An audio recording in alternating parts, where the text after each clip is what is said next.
The Philadelphia 76ers last night went down to the Atlanta Hawks in a Game 7 that prevented them from going to the Eastern Conference Finals. If you had said that a year ago, people would have told you to put down the crack pipe. But here we are in 2021, and the Sixers are out of the playoffs after a year that they finished as the 1 seed. I mean, talk about a disappointment of a season. That's what we saw this year from the Philadelphia 76ers, an L.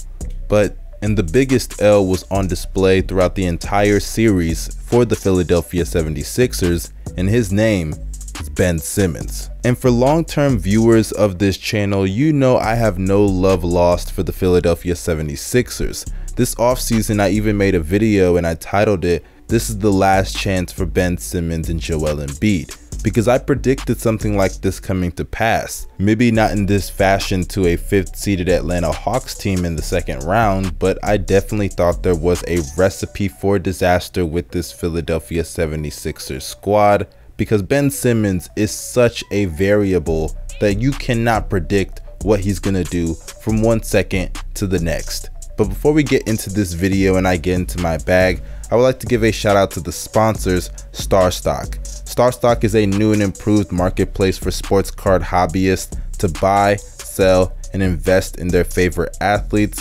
Their goal is to enable sports fans to instantly trade cards like never before.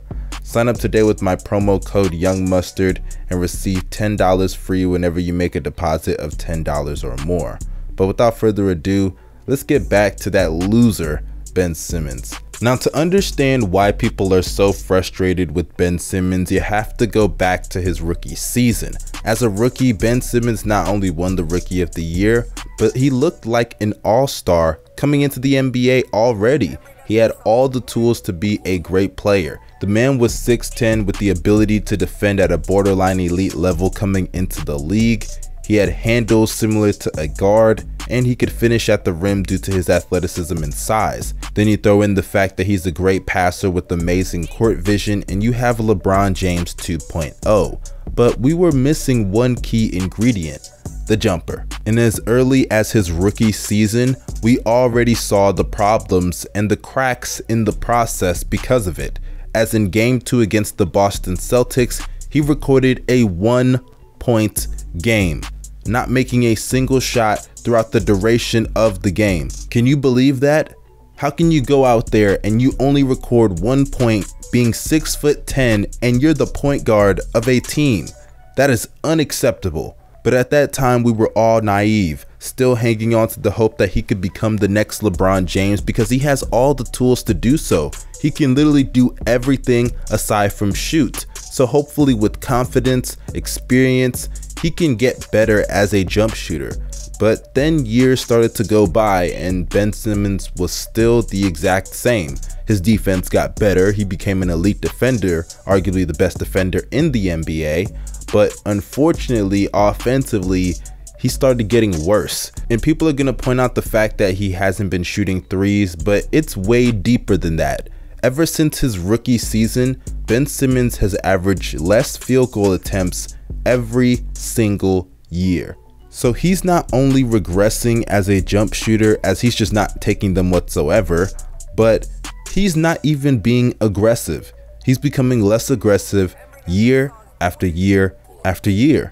And I understand that the defense isn't respecting you, but you can still at least attack the basket and abuse mismatches, which Simmons does not do.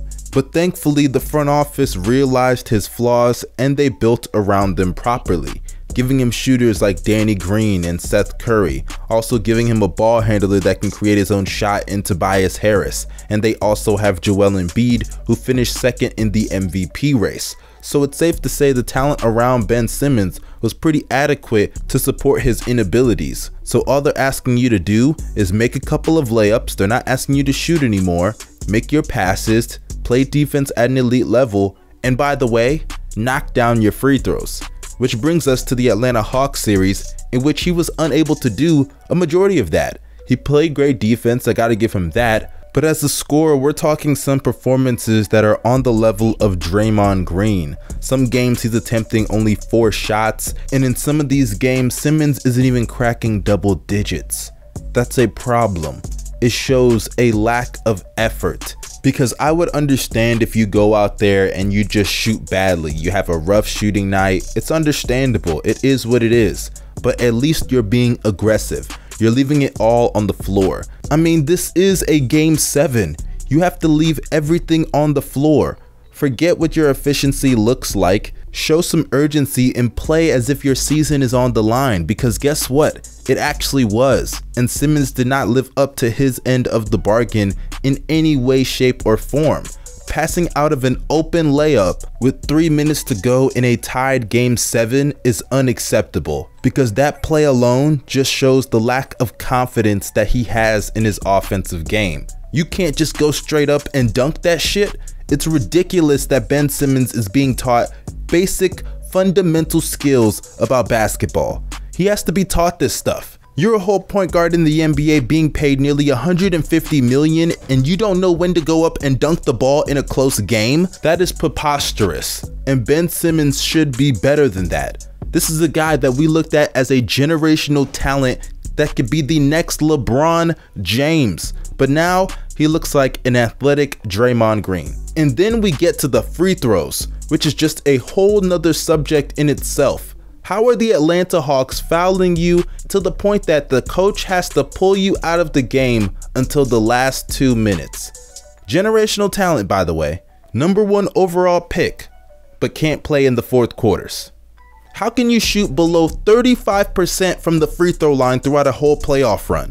To put into perspective, Ben Simmons attempted 73 free throws this postseason and only made 25 of them. Just pitiful. Straight pitiful. The guy can't even split his free throws. And with all of that being said, if you're the Philadelphia 76ers, why would you want Ben Simmons anymore? It's clear that your star is Joel Embiid, so build around him. And at this point, the Simmons and Embiid duo has been together long enough. Embiid is not getting any younger, and the more he gets frustrated with this situation, he may be asking for a trade sooner rather than later if you don't pull the trigger on Ben Simmons. And if that's the case, you need to move him out of there as soon as possible. I'm talking as soon as you can find a great trade. Get him the hell out of Philadelphia, because it is not worth it anymore. Embiid deserves better than this. The organization deserves better than this. The city of Philadelphia deserves better than this, because you could use every excuse in the book. Doc Rivers' late game adjustments, Joel Embiid's late game turnovers in game 7. No matter what excuse you use, they are not there at the free throw line shooting the free throws for Ben Simmons. That's Ben Simmons there. They are not there at the rim stopping Ben Simmons from passing up an open layup. That's Ben Simmons there. And they are not there when Ben Simmons is asked about it and he says this. We lost, it sucks. I am who I am. It is what it is. You know, it's not easy to win. And it shows, you know. Nets got finished by Buck. It's not easy to win. That's Ben Simmons there. So at the end of the day, there's only one denominator out of all of this. Ben Simmons. And it's time to move the fuck on. But I'm sure there may be 1 or 2 Ben Simmons defenders, so let me know down below in the comment section your opinions. I would love to know what you guys think. I will interact with as many people as possible. Make sure you check out the Nothing But Action podcast. We just released our episode 30 special. Make sure you check that out. The link is down below to the channel and all of our audio platforms. But that concludes this video, you guys. Make sure you stay safe and have a blessed day. I'm out. Peace.